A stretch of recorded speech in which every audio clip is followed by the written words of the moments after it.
Shalom. Selamat sore. Sudah kerap bagi kita semua pada sore hari ini. Apa kabar semua? Baik. Luar biasa. Luar biasa. Kita lihat dulu di dalam Matius pasal 24 ayat yang ke-29 dikatakan begini. Segera sesudah siksaan pada masa itu, matahari akan menjadi gelap dan bulan tidak bercahaya dan bintang-bintang akan berjatuhan dari langit dan kuasa-kuasa langit akan goncang.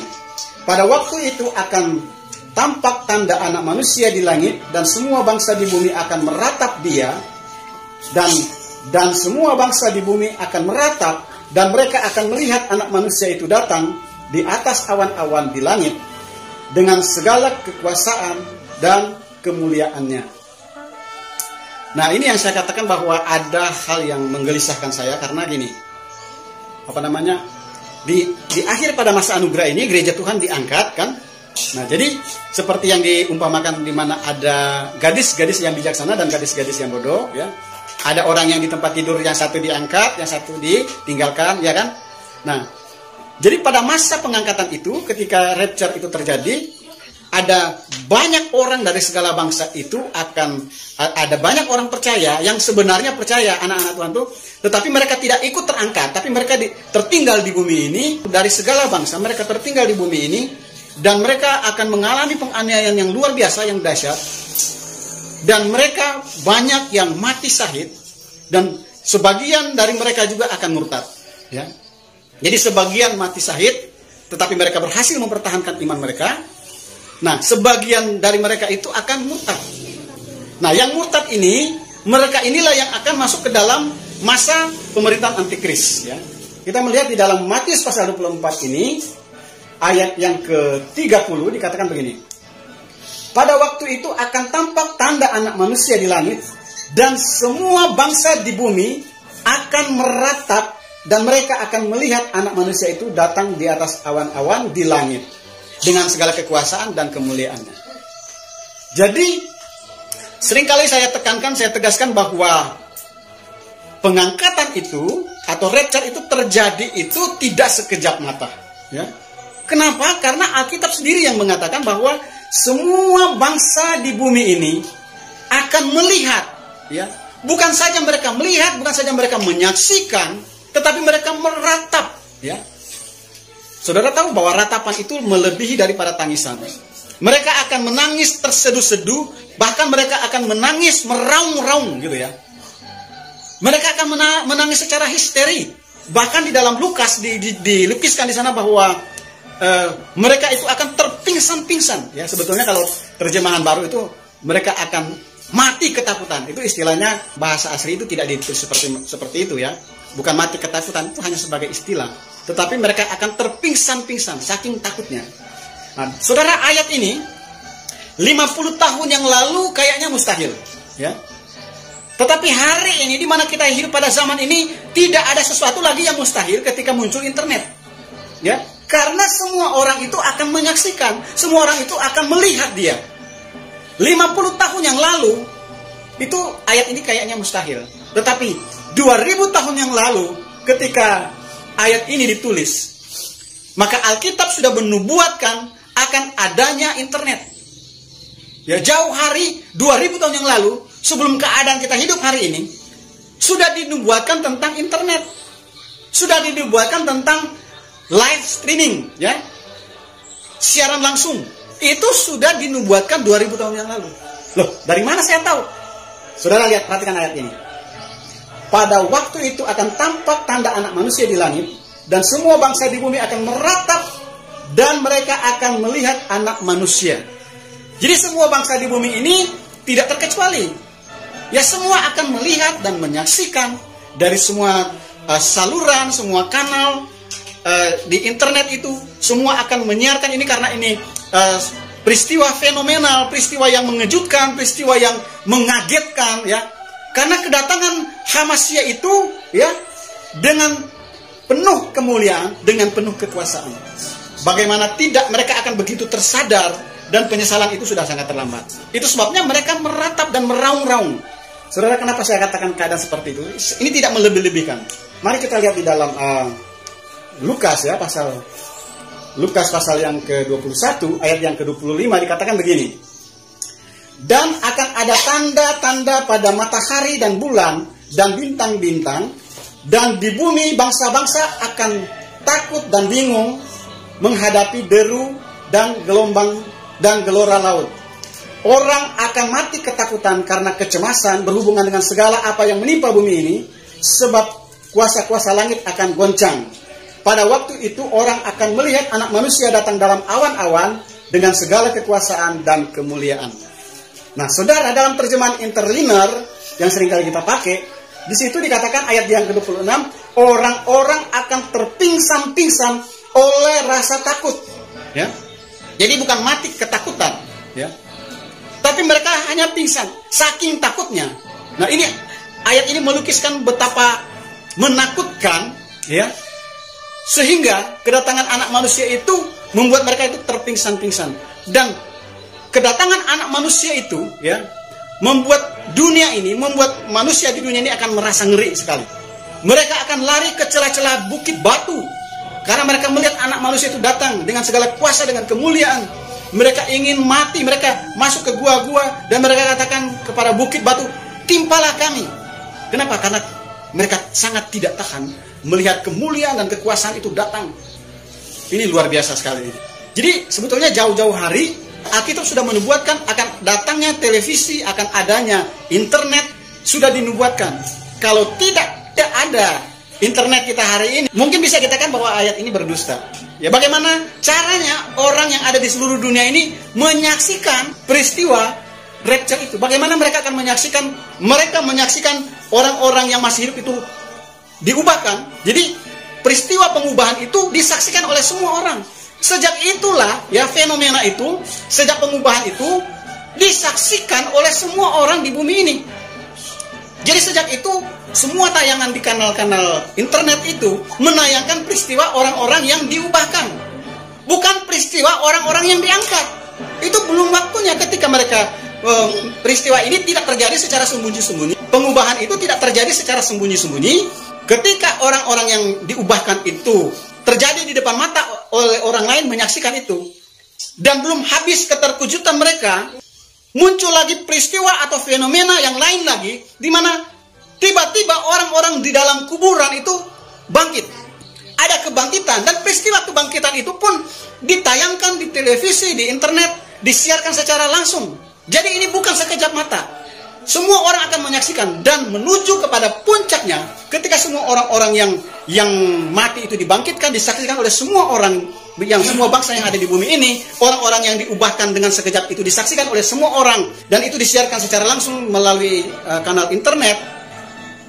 Belum habis keterkejutan mereka, peristiwa-peristiwa ini, muncul peristiwa yang baru, yang fenomenal, yang mengejutkan semua orang, di mana pada waktu yang begitu dekat dengan peristiwa-peristiwa yang beruntun ini, tiba-tiba langit terbuka, ya, dan disiarkan secara langsung, di mana Yesua itu datang di atas awan-awan itu semakin mendekat, disiarkan secara langsung, dan kedatangan Mesias itu dengan segala kemuliaannya, dengan segala kekuasaannya, sehingga pada puncaknya manusia itu sudah tidak tahan lagi melihat fenomena yang semacam itu. Mereka diliputi dengan ketakutan yang luar biasa, sampai terpingsan-pingsan mereka melihat itu. Tetapi yang sangat disayangkan pada waktu itu, di mana anugerah sudah tertutup. Ada banyak orang yang bertobat pada masa itu, tetapi pertobatan mereka sudah tidak diterima lagi karena anugerah itu sudah tertutup. Ya, ingat waktu yang lalu saya sampaikan bahwa pengubahan sekejap mata itu adalah batas akhir daripada kesabaran Tuhan. Sehingga ketika mereka menyaksikan orang-orang yang diubahkan, mereka menyaksikan orang-orang yang dibangkitkan, dan mereka juga menyaksikan langit terbuka, dan secara spektakuler Anak Manusia itu di awan-awan itu mereka menyaksikan, dan mereka begitu sangat ketakutan. Dan tentunya orang-orang yang ada di bumi ini tentunya akan ada banyak yang akhirnya percaya, akan ada banyak yang akhirnya bertobat dari dosa-dosa mereka. Tetapi sangat sungguh disayangkan, masa hari itu sudah sungguh sangat terlambat. Tidak ada lagi pengampunan. Anugerah sudah tertutup. Mungkin orang bertanya, wah Pak Pendeta, kok seenaknya ngomong seperti itu. Apakah itu ada di dalam Alkitab? Saudara tahu peristiwa Nuh ketika bah itu mulai mengangkat bahtera, dan semua orang yang ada di sekitar bahtera itu, saudara-saudara Nuh itu, tetangga-tetangganya berada di sekeliling bahtera itu, dan air mulai memenuhi daratan di mana bahtera itu mulai terangkat secara perlahan-lahan. Saya yakin di mana banyak orang juga pada masa itu akan akhirnya bertobat. Mereka katakan, Nuh, benar engkau katakan itu. Selama 120 tahun Nuh menginjil, tidak ada satupun yang bertobat kecuali keluarganya. Tapi Alkitab katakan bahwa Tuhan yang menutup pintu bahtera itu dari belakang Nuh. Artinya Tuhan menutup pintu bahtera itu dari luar bahtera. Nuh yang ada di dalam tidak bisa buka pintu itu, dan tidak ada satupun yang sanggup, yang bisa Nuh selamatkan pada masa itu. Sekalipun itu keluarganya. Nah, Alkitab katakan bahwa seperti pada zaman Nuh. Amin. Jadi Alkitab katakan loh ini, seperti pada waktu zaman Nuh, keadaan kita akhir zaman ini. Sehingga ketika pintu anugerah itu Tuhan sudah tutup, seperti Tuhan menutup pintu bahtera itu dari belakang Nuh, di mana anugerah ini Tuhan akan menutupnya.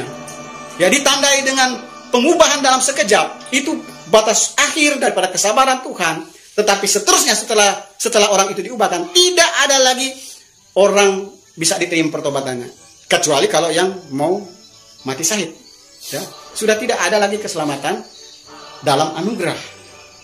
Dan ada banyak orang di bumi ini akhirnya bertobat. Mereka meratap, tapi sudah sangat sungguh terlambat. Itu sebabnya mereka meraung-raung, mereka meratap sampai terpingsan-pingsan. Itu Alkitab yang melukiskan keadaan seperti itu. Sesuatu yang sangat-sangat begitu mengerikan. Ya, begitu menakutkan pada waktu itu. Karena ini menyangkut keselamatan loh. Hari ini ada banyak orang menghujat Yesua. Ada banyak hujatan yang dilemparkan kepada Yesua. Hari ini ada banyak anak-anak Tuhan yang dianiaya, yang dibatasi yang dihambat ibadahnya, dihambat pembangunan gerejanya, karena mereka merasa memiliki bumi ini, seolah mereka saja yang punya dunia ini, ya kan? Padahal tanah itu bukan tanah mereka, tanah orang. Tapi kenapa mereka rasanya berkuasa untuk menghambat perkembangan, menghambat pembangunan gereja? Tetapi semuanya itu bukan tanpa akibatnya. Akan datang akibatnya. Mereka akan menuai apa yang mereka tabur, di mana kedatangan Yesua akan membuat mereka itu terpingsan-pingsan, kata firman Tuhan. Jadi firman Tuhan katakan, ketika gereja Tuhan itu diangkat, yang lain ditinggalkan, dan yang ditinggalkan itu sebagiannya mengalami murtad, dan sebagiannya lagi mati syahid. Dan yang mati syahid ini sebetulnya lebih banyak ya. Yang murtad ini dia masih hidup, dia masuk ke dalam masa pemerintahan antikris selama 3,5 tahun. Dan dia tidak tergolong dalam golongan yang mana-manapun, ya. Alkitab katakan 144.000 orang itu adalah 144.000 dari suku-suku Israel. Ini sudah bisa dipastikan, nggak ada tafsiran lain. Ini sudah pasti bahwa dari suku-suku bangsa Israel. Tidak ada satupun yang masuk orang-orang yang menyebutkan dirinya mereka Kristen, yang menyebut mereka anak Tuhan. Jadi anak-anak Tuhan yang masuk ke dalam masa pemerintahan antikris itu adalah orang-orang yang sudah murtad sebetulnya, ya. Nah, jadi sebetulnya 3,5 tahun itu adalah masa pemerintahan antikris. Artinya itu antikris berkuasa. Tuhan menyerahkan dunia ini kepada kelaliman, dan antikris itu berkuasa dengan diktatornya. Dan 3,5 tahun itu, di samping daripada itu, 3,5 tahun itu adalah sebetulnya waktu untuk bangsa Israel. Karena 3,5 tahun itu adalah potongan dari 3,5 tahun sebelumnya, yaitu pada masa Yesua ada di muka bumi ini, ya. Nanti kita akan melihat potongannya. Makanya saya katakan kalau penafsiran itu, kalau dari kata-kata mungkin bisa mengelak, kan, bisa ngeper. Tapi kalau sudah menyangkut angka, kenapa dia 3,5 bukan 7 tahun? Nah, itu nanti akan saya jelaskan, ya. Tapi pada sore hari ini kita akan melihat bahwa anak-anak Tuhan yang masih ngaku anak Tuhan, tapi mereka masuk ke dalam masa antikris itu, sudah barang tentu orang-orang yang lolos, yang masuk ke dalam masa pemerintahan antikris itu adalah mereka yang sudah menerima tanda, ya. Sudah barang tentu mereka orang-orang yang sudah menerima tanda, baik tanda di dahi mereka maupun di tangan mereka. Itu sebabnya 144.000 orang bangsa Israel ini juga ditaruh meterainya di dahi mereka, dikasih tanda nama Bapa Yahweh, ya, supaya tidak tercampur, ya. Kalau pada zaman dulu, bahkan mungkin sampai zaman sekarang, kalau orang beternak itu di mana domba-domba mereka itu dibiarkan di padang rumput, masing-masing cari makan, ya. Semua domba itu bercampur dengan domba-domba yang lain, ya. Tapi ketika sudah mau pulang, ya ketika sudah mau pulang, maka semua domba-domba itu mengenal pemiliknya. Domba-domba saya itu akan mendengar, oh, mereka mendengar dan mereka mengikuti tuan mereka, ya. Jadi masing-masing yang pemilik itu, domba-domba itu akan mengikuti pemiliknya masing-masing. Dan ketika semua domba-domba itu berkumpul, ya. Jadi kalau si gembala ini sudah mau pulang, domba-domba itu berkumpul semua. Tadinya bercampur kan? Bercampur. Kemudian ketika domba-domba itu mulai berkumpul, nah tentunya ada 1-2 domba-domba yang lain itu yang bercampur di situ, dia salah alamat, ya. Jadi ada 1-2 domba yang tercampur, domba milik orang lain, ya. Itu ketahuan. Dari mana ketahuannya? Ya dari tanda, ya ada tanda di tubuh daripada domba itu, ya, sehingga pemilik ini, oh, berkata ini bukan milik saya, ini milik yang lain. Nah gitu. Itu sebabnya pada masa 3,5 tahun itu semua manusia akan dikasih tanda, nggak ada yang terkecuali, ya, semua harus. Makanya orang-orang yang lolos di 3,5 tahun itu mereka yang sudah menerima tanda, ya. Bangsa Israel yang 144.000 orang itu ada tandanya, sudah ditandai mereka di dahi, yaitu tanda nama Bapa Yahweh. Nah, orang-orang atau anak-anak Tuhan yang ngakunya, yang masih ngaku orang Kristen, yang masih ngaku anak Tuhan, yang lolos pada masa pemerintahan Antikris itu 3,5 tahun, juga ada tandanya, yaitu 666, baik di dahi maupun di tangan mereka. Dan sudah barang tentu sudah dipastikan mereka ini tidak akan diselamatkan, ya. Itu sudah dipastikan mereka pasti akan mendapatkan neraka, akan masuk ke dalam neraka. Sudah bisa dipastikan, tidak ada kesempatan. Kesempatan orang bertobat itu sebelum masa pemerintahan Antikris, di mana orang menebus menebus dengan darahnya sendiri. Mereka harus ada penumpahan darah, mereka harus martir, ya. Sebelum masa pemerintahan Antikris itu, pada akhir daripada pengangkatan itu dan memasuki masa Antikris itu, gereja Tuhan diangkat dan terjadi penganiayaan, dan orang-orang yang tertinggal itu yang mati saat itu, mereka mempertahankan iman mereka dan mereka diselamatkan, ya. Wahyu pasal 7 itu ada dari segala bangsa, ada sekumpulan besar orang banyak dari segala bangsa. Itu orang-orang yang sudah diselamatkan karena mereka sudah martir. Tapi yang tidak martir, yang lolos 3,5 tahun, ya sudah bisa dipastikan, ya, mereka sudah ditandai, ya. Dan itu sudah dipastikan mereka tidak akan diselamatkan. Tidak ada pengampunan, itu sudah dosa yang kekal, itu tidak ada pengampunan lagi, ya. Nah, itu sebabnya pada hari-hari ini, ya, mari kita semakin dekatkan diri kepada Tuhan. Karena firman Tuhan katakan bahwa hanya melalui pengenalan, ya. Kalau seperti tadi domba-domba itu dia hanya mendengar suara gembalanya, ya. Dan gembalanya itu pun mengenal domba-dombanya. Tidak mungkin bakalan ketukaran lah, tidak mungkin tertukar dengan domba-domba yang lain. Selain saling mengenal, sudah dikasih tanda, ya. Meterai kita apa? Ya sudah saya sampaikan waktu yang lalu, ya. Meterai kita adalah baptisan, betul kan? Kita dibaptis dalam nama Bapa Yahweh, dalam nama Putra Yesus Masiah, dalam nama Roh Kudus. Itu meterai kita, sudah ditandai kita. Dan untuk kelangsungan kedepannya kita harus lebih banyak mengenal Tuhan kita. Amin. Kita mengenal Yesus sebagai Tuhan, sebagai juru selamat kita dalam hidup kita. Hari-hari ini, mari kita semakin mengenal Dia. Dengan jalan itu kita bisa masuk di dalam orang-orang sebagai orang-orang pilihan, ya, seperti dalam Matius pasal yang ke-24 ayat yang ke-22, di mana Tuhan harus mempersingkat waktu oleh karena orang-orang pilihan itu, ya. Biarlah kita masuk dalam orang-orang pilihan itu, ya. Amin. Kiranya Yesus memberkati kita. Shalom, shalom. Haleluya.